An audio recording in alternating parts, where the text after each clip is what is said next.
Hello everyone and welcome back. Today we're talking about House of the Dragon episode 6, and that was a jam-packed episode. They could have just called that episode Denial because literally everybody was in denial. And you know, a lot was going on. It was a lot to process. So first, these new actors, the transition worked and it also didn't work. Like, it was a bit strange. Like, Ser Criston and Daemon haven't aged. And with Daemon, I can maybe buy it, but with Ser Criston, I think they just like cut his hair. But he literally looks the exact same. So watching him side by side with the new actress who plays Alicent was very strange. The king is still alive. I really thought he was gone. He needs to get gone.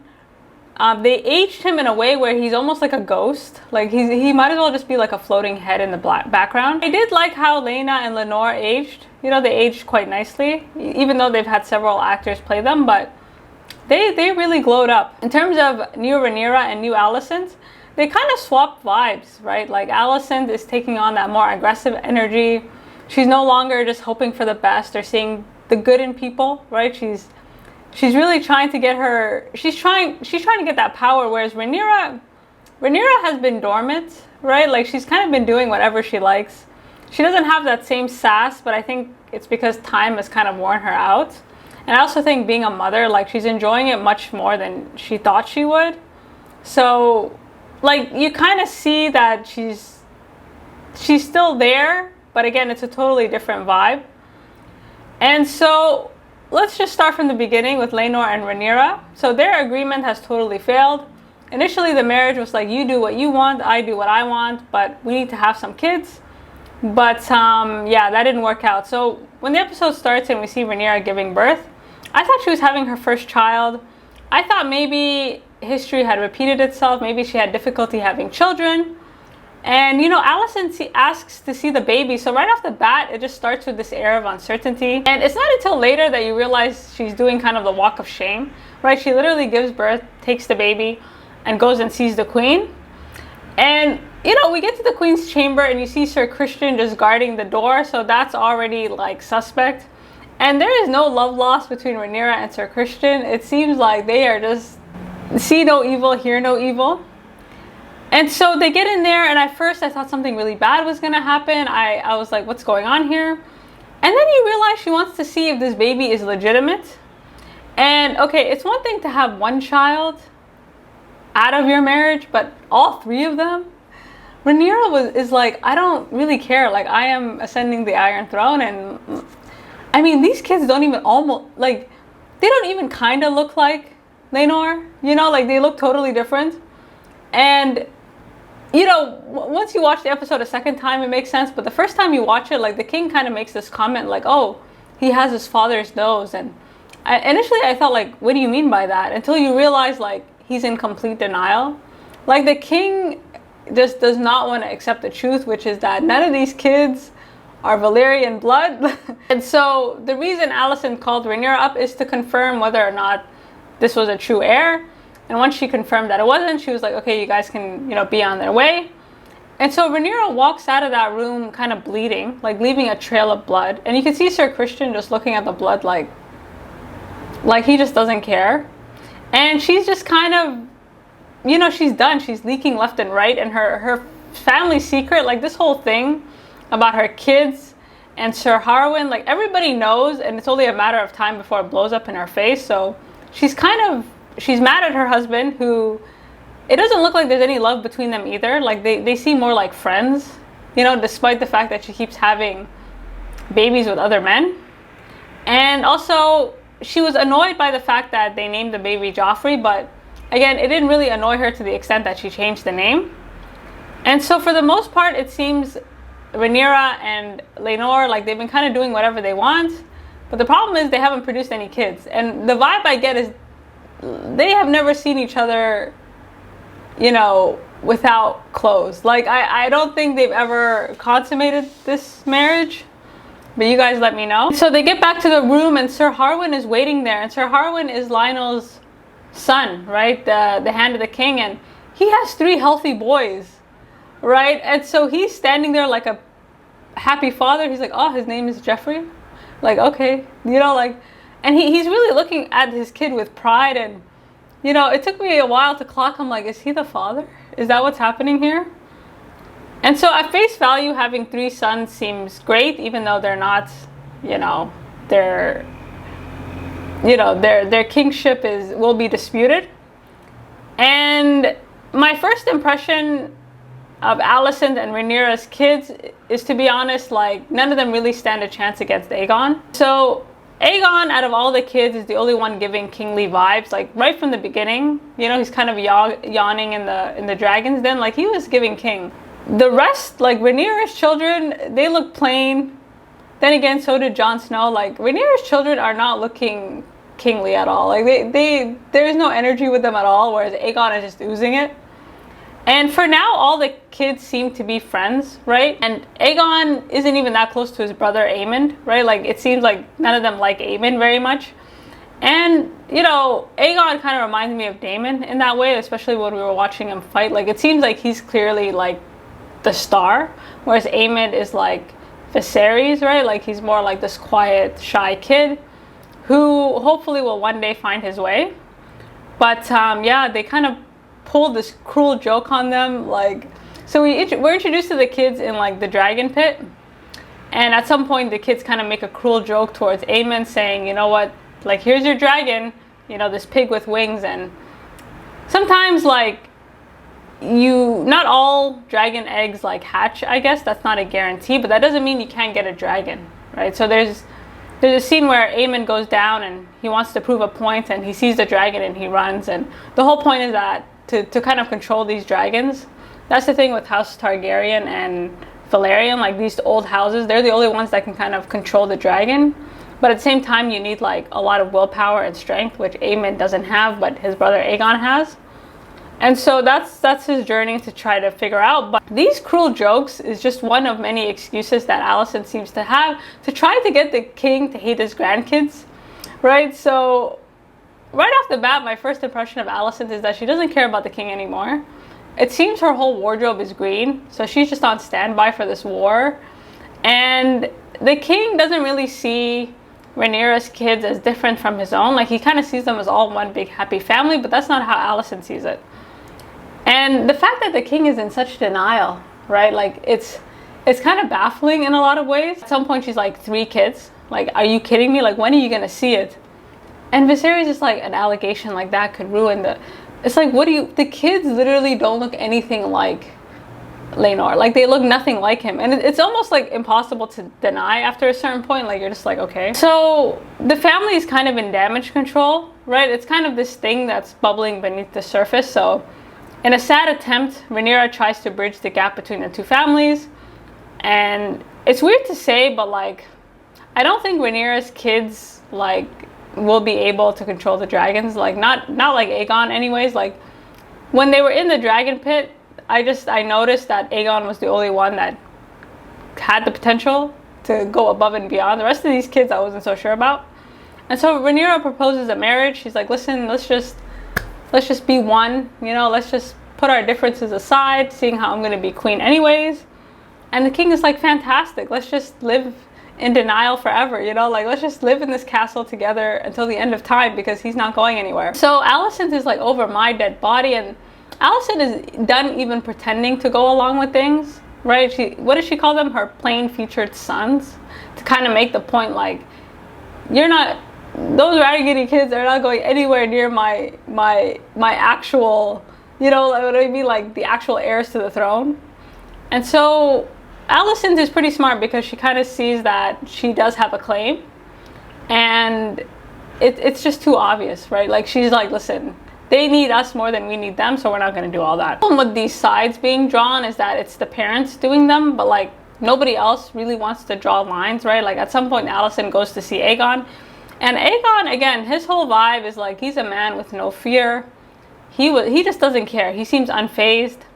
And he doesn't really care about being king, right? So Alicent walks in on him doing God knows what, and she kind of has a conversation saying, listen, if you don't figure your stuff out, like, you're going to be beheaded, right? Like, I am the only thing standing between you and a sword right now.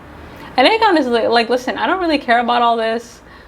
In the event that they feel threatened by me, I'll just forfeit my claim and go somewhere else. Like, he was just like, I don't even care. Like, why are you bothering me with this?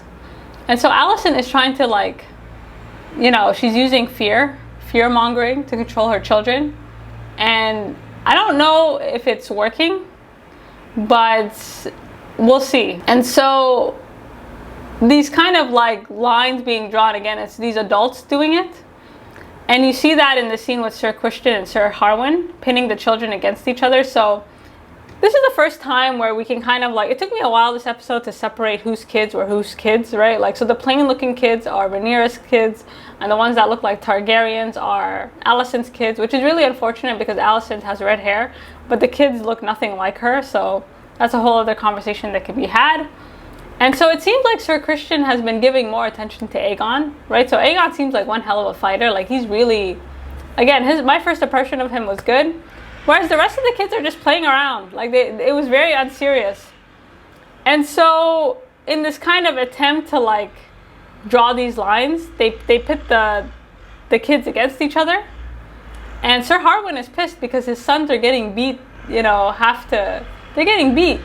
Right, and he's so angry and he's so emotional, and Ser Criston kind of triggers him by saying, listen, the reason you're this emotional about this whole situation is because, I don't know, you know, like, people don't get this way unless it's a relative, a father, or a son. And so when Ser Harwin basically attacked Ser Criston like that, he basically exposed himself as being the father of these children. And I love how, like, the king was sitting there, like, still not clocking all this. But this whole incident with Ser Harwin pretty much makes it impossible for Rhaenyra to stay in that house. And I'm kind of wondering, like, how long did Rhaenyra think she could go on for? Like, she's doing this in plain sight. It's so obvious. It's so obvious to the point where at the end of the episode, the kids are like, so who is my father? You know what I mean? It's so glaringly clear that this ain't working. And so Ser Harwin has a conversation with his father, Lyonel, and Lyonel is like, listen, we can't ignore this anymore. And Ser Harwin was like, listen, like, you have your honor, I have mine, and I'm gonna, like, it is what it is. Like, do what you have to do. And so Ser Harwin, he loses his job, and he seemed pretty unfazed by it, right? Like, he did it once, and he'd do it again. So basically, the only way to stop him from impregnating her is to get him out of the castle altogether, which is exactly what happens. And I was, you know, surprised that Lyonel resigned, right? So Lyonel resigned, and he basically, you know, at this point, his loyalties are divided. And I don't think he would choose the king over his son. Like, by default, he would have to cover for Ser Harwin because that's his son, right? Like, I don't see him throwing him under the bus. And, you know, as he's resigning, Lyonel is standing there like, listen, I don't think I can be loyal to you anymore. And the king is like, what do you mean? And Alicent is like, yes, please draw it out for this man, right? Like, the fact that the king was like, what do you mean? Like, I don't know what you're talking. Like, he was so, like, willfully blind. And this willful blindness is, like, I think the king thinks if he ignores it, everything will be fine. You know, eventually they're going to have to come together. But all you're doing is postponing the inevitable, which is just, like, bloodshed. And so he was like, listen, I can't snitch on my sons, but if you can't read between the lines at this point, there's really nothing I can do for you. King was like, okay, well, I'll stay as your hand, but I have to escort my son back home where, you know, he has to kind of resume his duties, which makes me wonder who was there in the first place. Like, is that where Larys was supposed to be? But anyway, so Lyonel was like, okay, fine, I'll continue as your hand, but I gotta sort out my son first. Lyonel is so blindly loyal, and I think so is Ser Harwin. Like, they're kind of the same. And then you see their son Larys, which I haven't seen Larys in the same room as Lyonel, and I don't know why that is, right? So there's a conversation between Larys and Alicent, and I think Larys has a chip on his shoulder. It seems like, you know, he maybe resents his father, like he has a limp, you know, like he's not as athletic as his brother, like, you know, like there's just something, like he has something to prove. And I'm not sure if Larys all the way hates his father. Like, I think he's motivated by power, because at some point they're talking about basically like how Lyonel resigned, and Alicent gets super frustrated. She's like, well, if my father was here, like, you know, none of this would have happened. And it seemed like Larys kind of low-key was defending his father. He's like, well, you know, we're not sure about that. Like, he's like, whoa. Like, what does my dad have to do with any of this? And Alicent's point was like, at least he would have been impartial to me. So, I don't know. I saw signs that Larys was like, kind of defending his father, but the fact that he was so willing to just obliterate his whole house, I mean, he doesn't care about anybody, right? This whole sequence of like Larys assembling like a suicide squad was really interesting to me. So this whole thing about him like basically getting the worst of the worst to do his bidding, again, the man knows no limits. The way that, you know, his family was executed, right, that was quite sad. Like his brother and his father died side by side, just burning to the ground. And again, Larys was willing to go so far. I don't think he cares. And not only that, like the conversation he had with the queen towards the end, where he was like, listen, you're gonna thank me for this later. Like he has a way of like speaking, he's very politically correct, right? Like basically what he's saying is like, listen, you're involved in this. I don't think you're strong enough to really go against me, since you've been out here spilling the tea every week about every other person who lives in this house. So it just sounded like he was blackmailing the queen there. And I think Alicent is very naive, right? Like she just doesn't know what you have to do to get to that point. Whereas Rhaenyra, I think, Rhaenyra just doesn't care. She's at that level where I don't think anything would surprise her. But with Alicent, she's kind of, her naivete is like she thinks that because her son is the rightful heir, people will stand with her. But people don't care about that. You know, like I don't care if you're the rightful heir or not. Like Larys saw an opportunity to move ahead and he took it. And so I don't think Alicent is really seeing that. There's kind of like a weird worldview that she has. Before we talk about Daemon and Laena, the scene towards the end where the king is sitting alone and you see like a rat scurrying, and that's pretty appropriate because he's living in a house full of rats, right? Like in his attempt to kind of keep everyone together, all he's done is like create more tension, right? And people are just kind of going crazy. So by force, lines are being drawn to the point where people are moving out. Right, they're like, listen, we need these lines to be clear. So if you're on Rhaenyra's side, you need to go to Dragonstone. If you with Alicent and her kids, you need to stay here. Like, there were just clear lines. So before I talk about the end, I just want to talk about Daemon and Laena. So Daemon has resigned. It seems like his highest moment was when he took over the Stepstones, and apparently nothing happened after that, to the point where war is brewing again. Like he kind of won and he walked away, and nothing was done. And so he got married, and that's it. It seems like Daemon has been pretty dormant. He's been locking himself away, reading books, just kind of, he doesn't know what to do with himself, right? Like he still has the dream of the Iron Throne, but at this point, there's just so many people in his way that he doesn't even know where to begin. And so they're kind of staying at this other lord's house, and, you know, in exchange for their dragons, they're basically promised just wealth and comfort. And there's this kind of like tragic foreshadowing, because at some point Laena says, listen, I want to go home. I don't want to stay here anymore. You know, I want to die a dragon rider. Like, this is not who we are. Like, we're not going to die as fat lords, right? And that was some cruel irony, especially like leading towards the end of the episode. And so it seems like Daemon is in self-exile. He doesn't really talk to his daughters. I wonder if he's a bit frustrated that he doesn't have a son. Like, that could be it also. And he's paralyzed. And he's paralyzed until his wife basically decides to kill herself. So she doesn't really want to die in childbirth, so she decides just to have the dragon kill her. And that was a very poetic ending, right? And I do think Daemon does care about his wife, because just their body language, right? He had an opportunity to save the baby and, you know, possibly have a son, but instead he was like, listen, just save my wife. Like, I don't think he made the decision to cut her open. But sadly, like, before he could even intervene, his wife made the decision for him. And again, his wife was kind of done. Like, Laena was like, we can't stay here. Like, one way or another, like, something's got to give. So the death of Laena kind of triggers Daemon to pack up and leave, right? There's no way he can stay there. He doesn't know what to do with his daughters. Like, he's not well equipped to be a parent. And, you know, this will trigger his sort of reunion with Rhaenyra, but this whole scene of Laena dying, like, it was so well shot. In terms of emotional, like, impact, it didn't really have an impact on me, just because we didn't have enough time to, like, get to know them. You know, like, we get to know Daemon, so we can kind of understand what he's thinking, but again, it just seemed like a way to accelerate Daemon's revival, right? Like, now he has nothing to lose, and he's gonna go for the Iron Throne. And so with that, they're off the Dragonstone, right? Like, it can't get any worse for Rhaenyra. Daemon is probably on his way to Dragonstone as well. Rhaenyra's kids, everybody, even the kids know that their father is not their father. And so they have to flee the storm, right? And Rhaenyra is desperate at this point. She has to find a way to get ahead of the problem. She kind of negotiates with Laenor. She's like, listen, you can bring your man, you know, bring everybody and let's just go over there. And she literally packs everybody up and leaves, right? She's kind of the one making the decision and everybody's kind of following in her footsteps.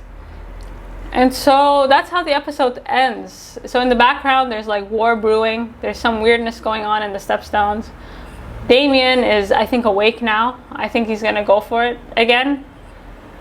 In terms of Rhaenyra and her kids, yeah, you know, like she just doesn't care. Like, you got 3 kids and everybody knows. That's the thing. Like, Daemon was all the way in the middle of nowhere and he was like, so she still hasn't produced the proper heir. Like, I guess it's common knowledge. And in terms of Alicent and Larys, I think she's way out of her league with that man. You know, like, she just does not know.